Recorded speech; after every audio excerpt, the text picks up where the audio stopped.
I loved seeing Los Angeles. This was in 1974, so it wasn't Los Angeles of the 30s, but I felt like they did a very good job making it seem like it was. Confessions of a Film Poser! Hey everybody, welcome to Confessions of a Film Poser. I'm Eli. I'm Vince. We're film posers. Each week we watch a classic movie that we've been pretending we've seen. We'll talk expectations, we'll watch the movie, and then we'll come back and tell you our first-time reactions. Sounds awesome. No silver screen snobbery, just two film posers talking movies. This week we're watching Chinatown from 1974. So Vince, tell the fine people, why haven't you ever seen this? Chinatown is a movie that I've heard of, but I've never seen it on TV. I know it has Jack Nicholson, but that's the extent of what I know about this movie. I imagine it's in Chinatown? Chinatown is a neo-noir mystery film directed by Roman Polanski and written by Robert Towne. The film is set in 1930s Los Angeles and follows private investigator Jack Gittes as he uncovers a web of corruption involving water rights, land development, and abuse of power. What begins as a routine adultery case slowly unravels into something far darker and more disturbing. The film stars Jack Nicholson as Gittes and Faye Dunaway as Evelyn Mulray, delivering performances that help define the modern noir genre. Rather than romanticizing detective work, Chinatown presents a bleak worldview where truth doesn't always lead to justice and power often goes unpunished. Over time, Chinatown has become widely regarded as one of the greatest films ever made, praised for its screenplay, atmosphere, moral complexity, and its modern reinvention of classic film noir. All right, dude, so we got a doozy of a movie this week, and I can say that because I've actually seen this movie. I watched it for the first time not long ago, obviously before we had the channel, and it's just a great film, and I love it, but I'm interested just knowing what you know about it, and I know it's not a lot.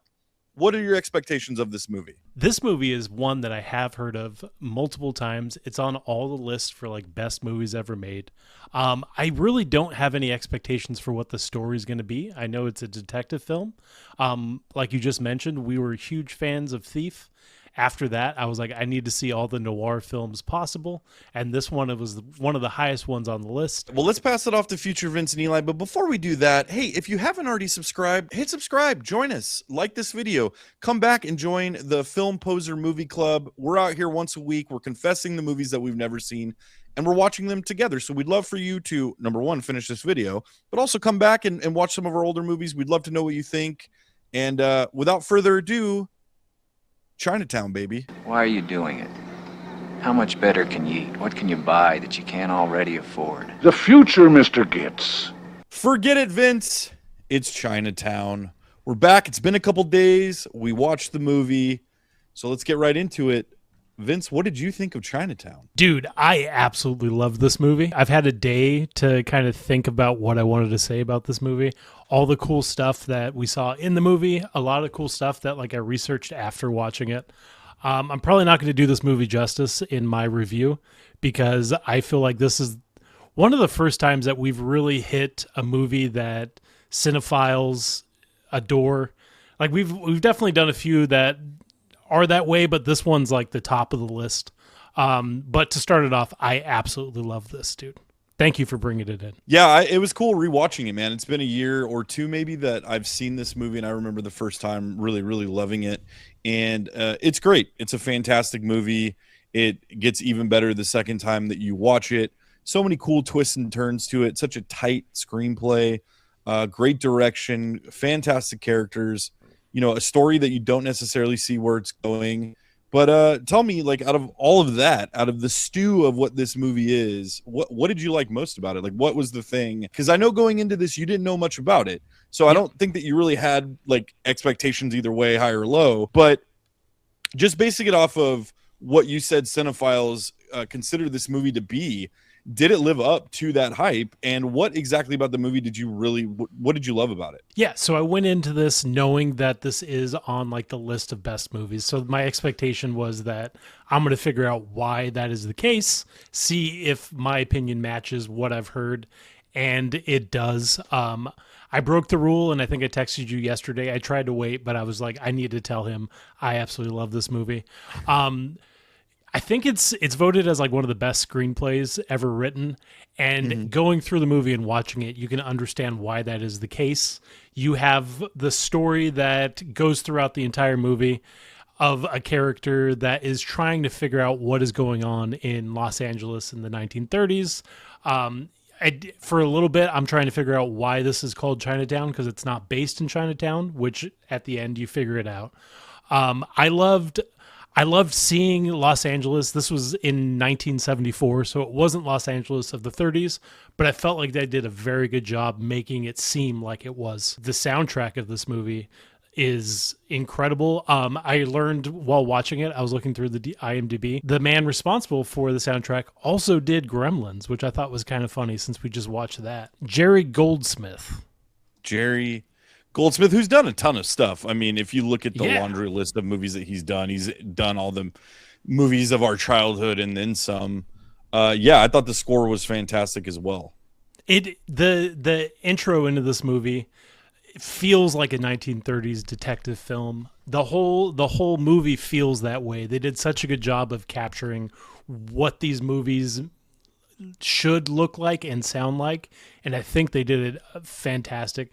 I kind of wish that this was all black and white, because I feel like it would make it feel even older. But that being said, the colors are also beautiful in this movie. Quick summary of this movie, and I if you're tuning into this, maybe you haven't watched this, and maybe this is your first time, like it was for Vince. And, a lot of these movies are movies that we haven't watched before that are on some kind of list or are, generally talked about as some of the best movies or classic movies, whether it be like pop culture classic or whether it be, critical classic or whether it be, cult classic. But this movie is definitely up there. So the story is pretty standard. It's basically a noir film that takes place in Los Angeles in the 1930s, and it's really about the true story of the California water wars and basically how these rich dudes that owned all of the water for LA, there's two of them, and this is also like based on real stuff. I implore you to go look this up and research it, because it's fascinating, and that's one of the things that makes this movie so good is the fascinating subject matter and just kind of the structure of power and corruption and how things work. Even though it's of a fictional nature in this movie, it does parallel the world that we live in. So go check that out. So two very rich and powerful guys, one named Noah Cross, one named Hollis Mulray, kind of own the water supply or, have taken ownership of LA's water. LA's running out of water.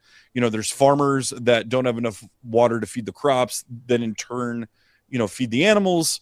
So there's, at the beginning of this movie, there is a bill that's looking to be passed where they're going to build a new dam.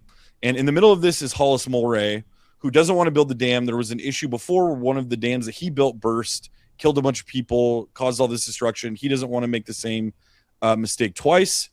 Enter Jake Gittes, or Gittes. I think it's pronounced Gittes. I think it's funny because it's Gittes because, Noah Cross this movie keeps calling him Gittes. Like, I don't even care what your name is. I'm just going to keep calling you by the wrong one, even though you've corrected me, which I read was an actual thing that the actor John Huston actually did. And very quickly in the beginning, Jack Nicholson corrects him and he just goes with it. I love that like little detail. Yeah, but it makes him feel real, and it makes this guy feel like he's a rich jerk, dude.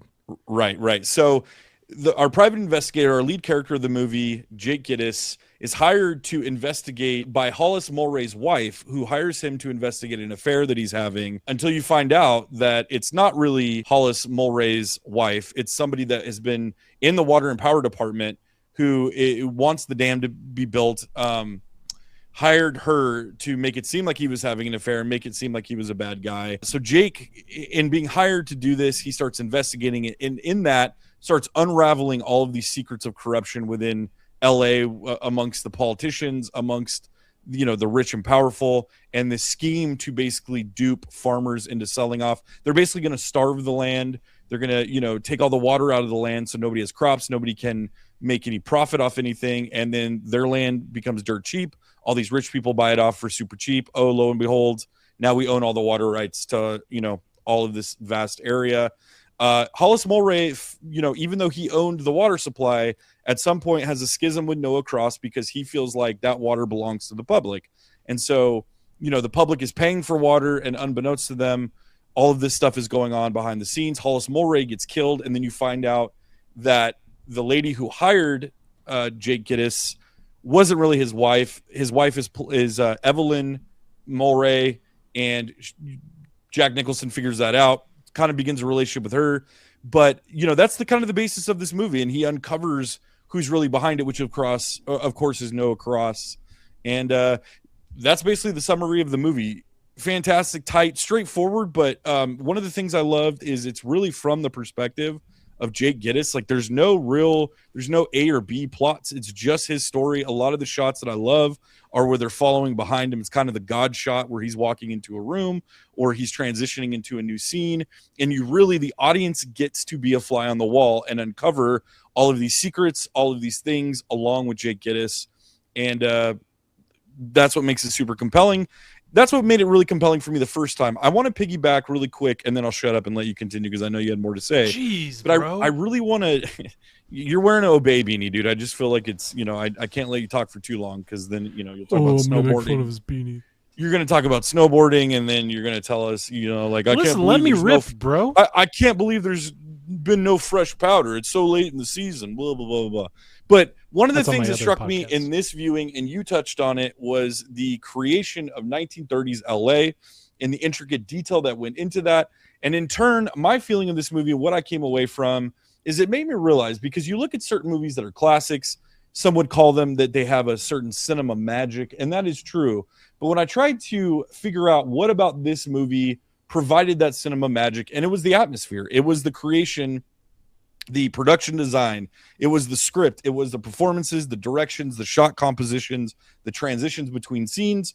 And when you put all that together, it creates this atmosphere. When a movie is really good, dude, the best thing that it can do is transport you into the multiverse of ideas and allow the viewer to not just be like a bystander. It's kind of like, you know, movies are basically the precursor to modern day video games, where you're playing an RPG, you're going into a world, it's immersive.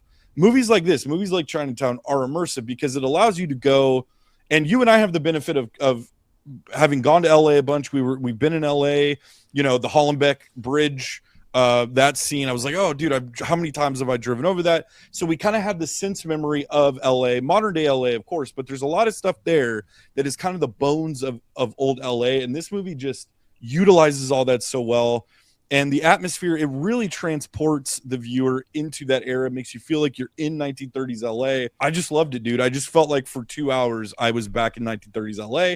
And that's what a really good movie does. You know, it transports you. It provides time traveling devices of source, and then you get to be back in your bed by 9:30. The way that they were able to make it seem like this was 1930s Los Angeles, there's no gaps in that.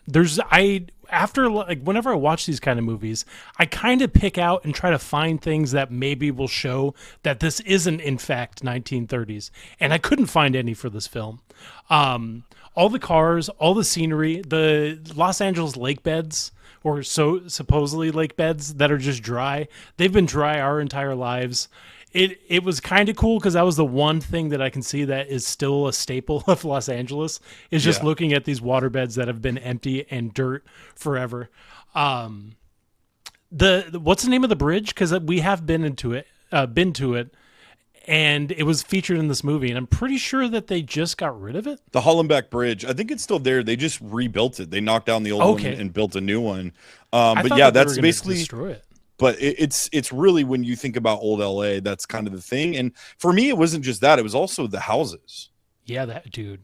And I love old houses in LA because, like, these ones aren't mansions or anything. They just seem like standard, like, family homes. And then if you drive through LA, there's still houses that look like that to this day, which makes me feel hopeful that, like, it's still possible to kind of recreate a movie like this and recreate, like, the feeling of being back in LA back in the day. Some cool stuff that I was completely engulfed in everything, and I loved this movie. Whenever I was done watching it, I jumped online to kind of pick apart, like, things that maybe I didn't understand. The movie, like, we forgot to say spoilers, but at this point it's spoiled. So 50 years or whatever. Yeah, you're good. The very end of this movie, I was looking stuff up.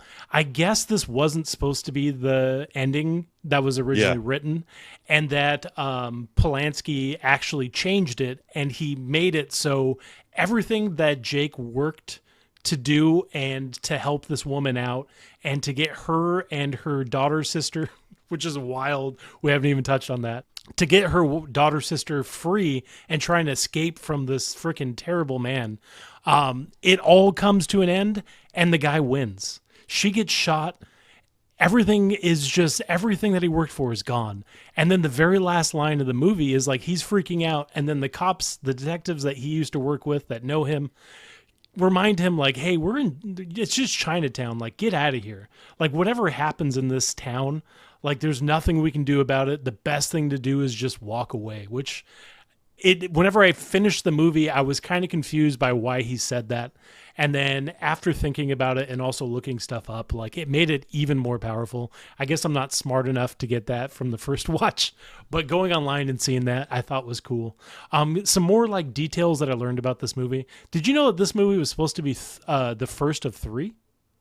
No, I know there's a sequel to this movie, but I didn't know that it was supposed to be the first. Which I was also going to ask if you've heard of the sequel to this movie, because I've seen the cover before and I never kw what it was. Yeah, The Two Jakes. It's actually written by the same guy, but it's directed by Jack Nicholson. I read some reviews on it that were like, it's a okay sequel, but it was just made. It was made in 1990, which was, what is that? So 16 far away years from after the original, and I think a lot of this, Roman Polanski is a POS, right, and has done a bunch of terrible stuff, but this movie, and you can't give credit to one person. It's like cutting out a slice of pie and going like, this whole pie is good because of this one slice.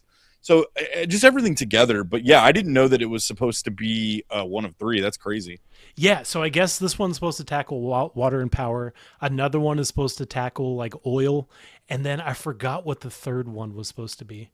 But like such a statement piece that this writer is trying to like convey and trying to like show the fight between like the normal person and the rich elite that are just like taking over and charging everyone for everything that they should rightfully own.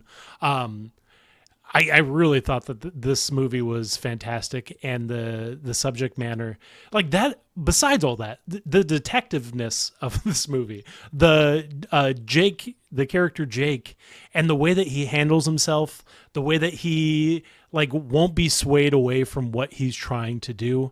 He continues to push and push. The great thing about this movie is throughout the entire thing, they're giving you clues to what the answer is, but your first watch, you don't catch them. Whenever he first goes to Evelyn's house and the gardener, he shows him like the saltwater pool. And then did you catch what he says in the first scene that he meets him? No. He has like a very thick accent, and he says that the saltwater is bad for the glass. But he was supposed to be saying grass, and Jake's character thought that it was like his accent was messing it up. But then towards the end of the movie, you realize that the glasses are inside the water. So it's like kind of like a sneak peek of like, they just like sprinkled stuff into it. It makes me want to watch this movie again, man. Yeah, it definitely has a crazy rewatchability. Yeah, and going back to what you were talking about, the kind of descent into darkness, because you as the viewer, it parallels what Jake is going through, where you don't know what you're getting into necessarily unless you know something about this movie at this point. But if you're watching it when it came out, one, you probably don't know the history of all this stuff. You're born into a system, the system works a certain way, and you just assume that it was, kind of always worked this way. But, there's so much that goes into it, and the political darkness and the way people are used. And I'm going to ask you in a second, like what scenes and sequences stuck out. But then when you get into, that last line of "Forget it, Jake, it's Chinatown," to me, I kind of just took that as like Chinatown is kind of the angel of death. It's kind of where things go to die. There's this history in Chinatown that Jake alludes to that we don't get answers on. And they leave it, I feel like they leave it purposely vague because it plays into what happened to Evelyn. He basically implies that he got somebody that he loved killed, and it kind of mirrored the exact same thing. And, so on one hand, it's Chinatown is something that he knows, but at the same time, Chinatown is kind of this vortex. And we were talking a little bit about it last night, but Chinatown, kind of the name of the movie, because you're sitting there going, well, yeah, they reference it, but Chinatown's not necessarily the focal point of the movie. But I think the conclusion that you and I came to is like Chinatown is referencing the entire Los Angeles and, you know, what goes on there. But I just kind of took it as that. But do you have anything else to say about like just kind of your general thoughts of the movie? And then were there specific scenes or moments or sequences that stood out to you? Yeah. Yeah, there's quite a few different scenes that I thought were beautiful, like the way that they were shot. Characters. I don't know how to feel about Evelyn and her sister daughter and like that whole storyline. Like I understand that like that was like the thing that was driving her to be so secret about everything that was happening. And like even with her husband's murder, at first whenever it happened, she was going to sue Jake for slandering her husband. And then she turns around real quick and is like, oh, never mind, we'll drop the lawsuit. And then he finds out that her husband's dead. So it makes him question her. And just when you think that like she is the villain of this movie and is kind of setting up all of this and trying to hide the wrongful murder, you realize that at the like towards the middle or the end, like the entire thing that she's actually been hiding from him is separate to the story, but also kind of incorporates everything that's happening. And it just I don't know, like the complexity of that character and everything that happens and everything that this movie sets up for until she dies, until everything that she fought for is taken from her and given to the bad guy. And then you're just left sitting back. I don't know, dude. Like, you don't really know what happens after the credits roll. Like that's the thing too. Yeah. And that's you see like, Noah Cross. He could have gotten away with it. He could not have gotten away with it. Yeah. I mean, and that maybe that's covered in the sequel. I think it's better. It's impressionistic because, and for me, the end sequence when she's driving down the road and they're shooting at her, and you see her car come to a stop, and then you hear her daughter start screaming. It's like, whoa! It goes so dark. It goes to a place you'd never. But and this is going to be my other main point here, and this is my biggest point for what I really love about this movie.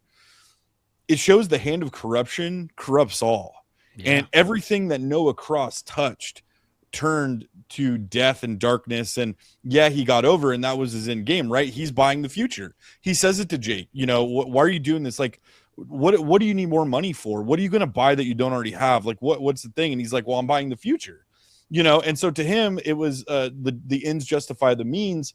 But to me, it you know, and I kind of struggled with the reveal that her daughter is actually her father's daughter as well.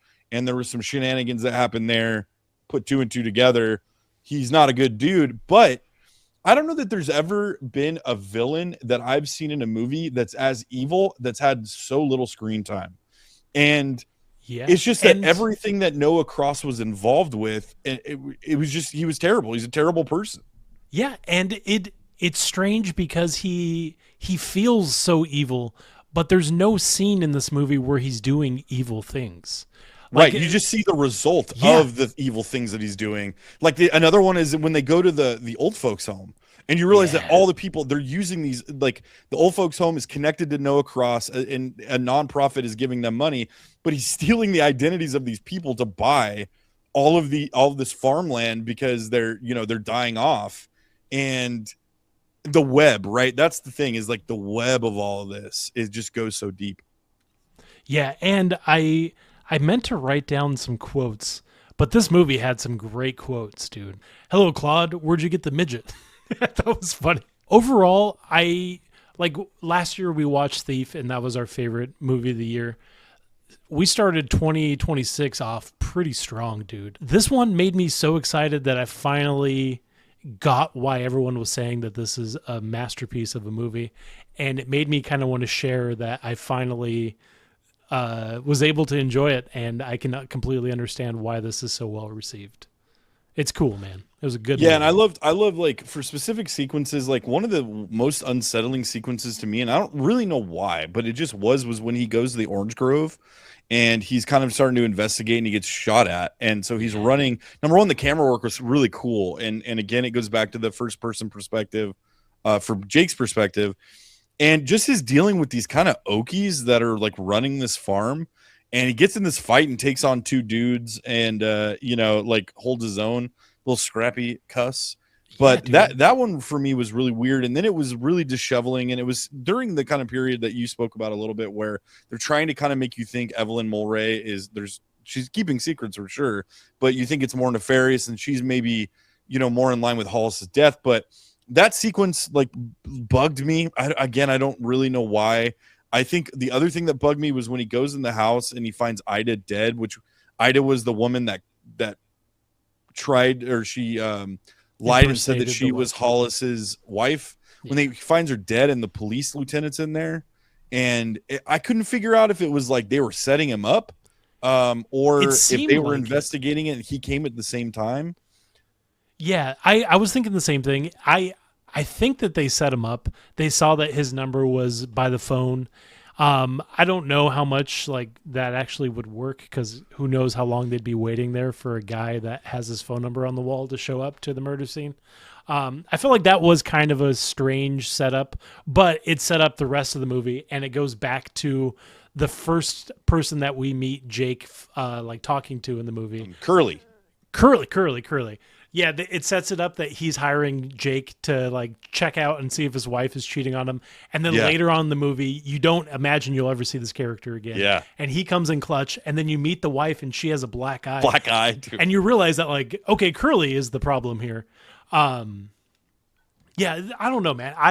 But that becomes a plot device to get him out of the house. But it also, like, thanks for bringing that up, because it also, like, the cleverness of Jake Gittes, the thing with the stopwatches, it's like when he rolled over, when he would set the stopwatch under the guy's car and then come back and check what time it was stopped by the person's car rolling over and breaking it. And he's got a glove box full of them. Stuff like that. The stuff with Curly. Yeah, you nailed that. Him going to the old folks home. That scene was dope too. I love that scene where he's like pretends, and then she quickly adapts and pretends to be his wife.